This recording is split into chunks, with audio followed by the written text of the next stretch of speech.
Hey, how's it going? Figured to do a quick tutorial on installing a Fender Eliminator. I went ahead and ordered the Yoshimura one just to complement the exhaust and my bar ends. Shortly I'll be getting the oil cap filler top, and I'll be replacing those spools with the Yoshi ones just so everything matches up. I also ordered the Yoshimura frame sliders. They're in, I'm just too lazy to go pick them up right now. I had them sent to my New York shipping place, my Connect stop, and I just don't feel like dealing with that right now, so I might pick it up this weekend and give that a go. There's a little more involved though to install because it involves taking out the fairings, and I don't really feel like doing that today. So just for now, we'll get started on the Fender Eliminator. So the first thing you got to do is pop off your back seat or your rear cowl if you have one of those. Just going to put this aside.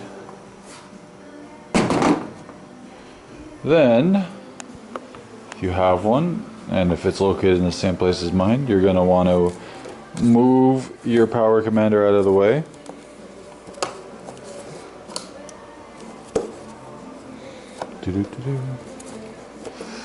And you're going to want to take out your toolkit, which is in there under the straps.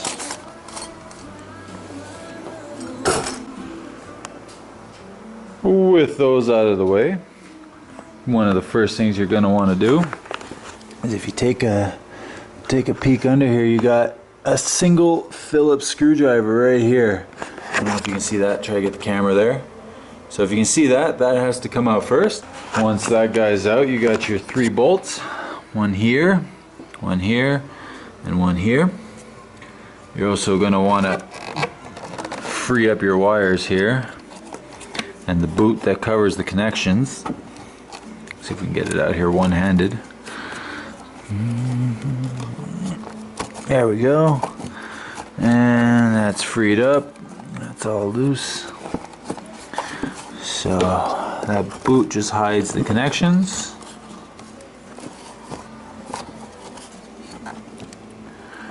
Which you can see right there. So you're going to want to disconnect all 3 of those, which I'll get to in just a second. Probably need both hands for this, so I'll unclip those and then I'll cut back in. And once those are off, I'll work on the Phillips screw and then these 3 bolts right here.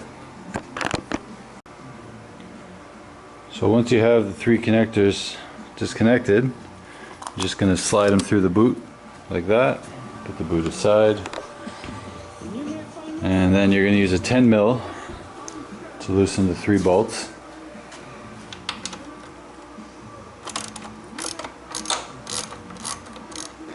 Don't think I'll be removing them all because I don't want the thing to drop out. So what I'm going to do is I'm just going to loosen them up first, and then I'll have to put the camera down again just to hold it up so it doesn't fall out. And from that point, it looks like I'm going to be snaking the wires through there and just trying to be careful so they don't get caught when I'm feeding them through. And I'll have to remember about the Phillips head too. I'll actually take out that Phillips screw right now, real quick, just so I don't forget. And as I said, that's on the left hand side.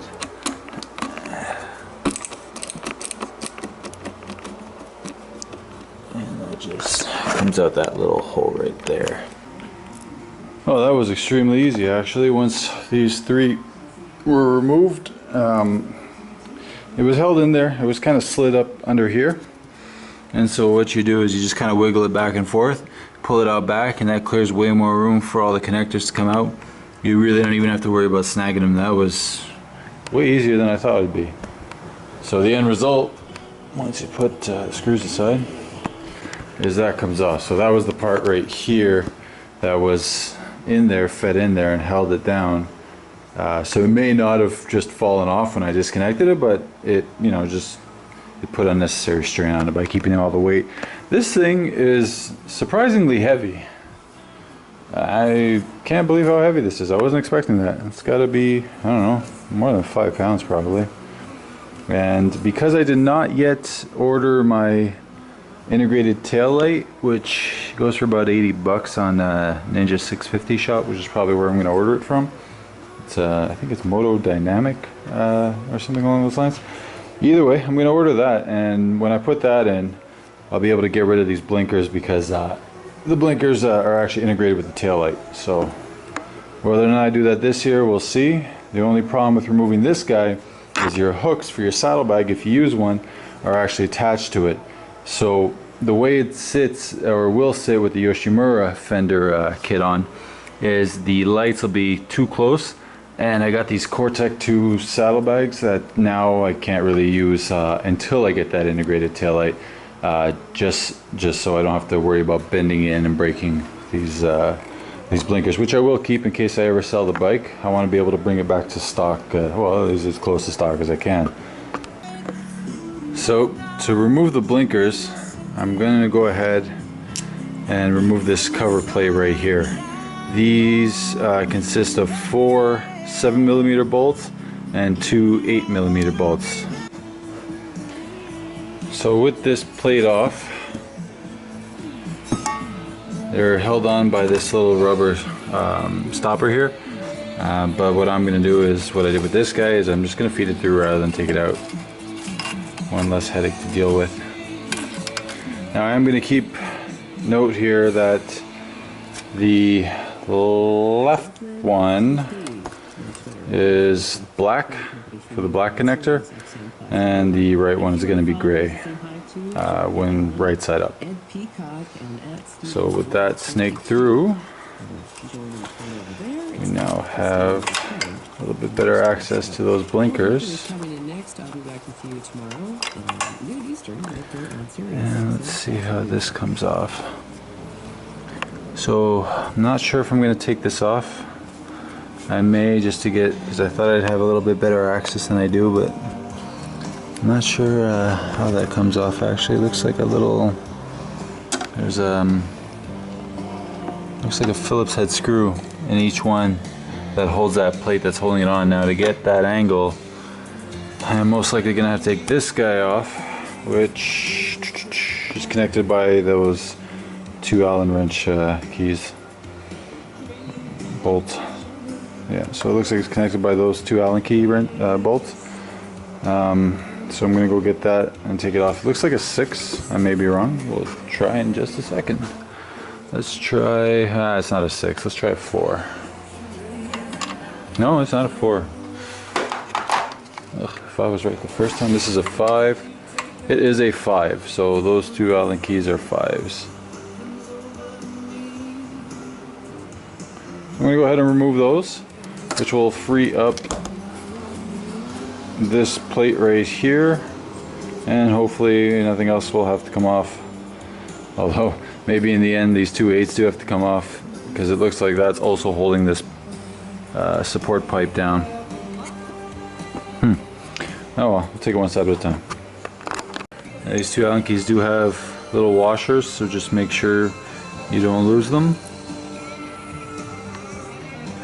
Just gonna fish them back on through here just to keep on the side. Now let's see how we're looking now.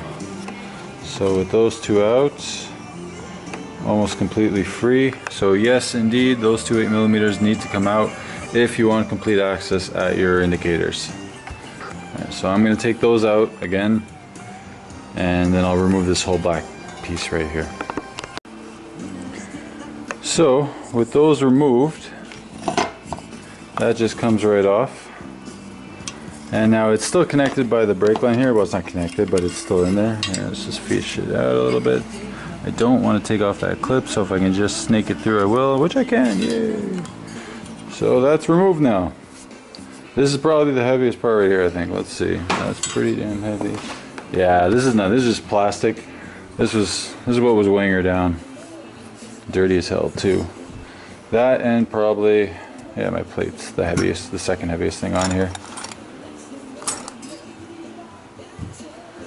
So with that done, we shall move on to removing And I was right. It looks like a Phillips head on each side, which holds these plates down, which I'm gonna guess is the only thing holding them in here. Once this little plate is off, there is a little inner plate, I guess, that keeps it separated so it doesn't just slide out. But that just pops out. As you can see, I already started to do it. So once you pop that out, it should just squeeze right through, because it looks like it's just rubber holding it in place after that. So yeah, it was just held in by this rubber piece here, and that metal piece right here is what keeps it from sliding out on its own. But to be honest, it wasn't necessarily 100% easy to take out. It took some jimmying, but got it all out in one piece, and that's what you're left with. And you do reuse these if you're not going with an integrated taillight kit for your bike. So you're going to want to make sure you keep these and try not to break them on the way out. I'm going to go ahead and take off this other one, and once that's off, should be ready for the install. By the way, you don't have much room to work, so luckily I have one of these little stubbies in here. The full-size screwdriver didn't work. The other thing I can think of is if you use a ratchet, like a small one like this guy, and if you have the connector to utilize that, go ahead and use one of these, because that'll probably give you more leverage to turn it. I've already accidentally started stripping this guy, so the other one came out with a screwdriver, but I think I'm going to try using the ratchet here to take out the other one, so I don't strip it anymore or ruin it completely.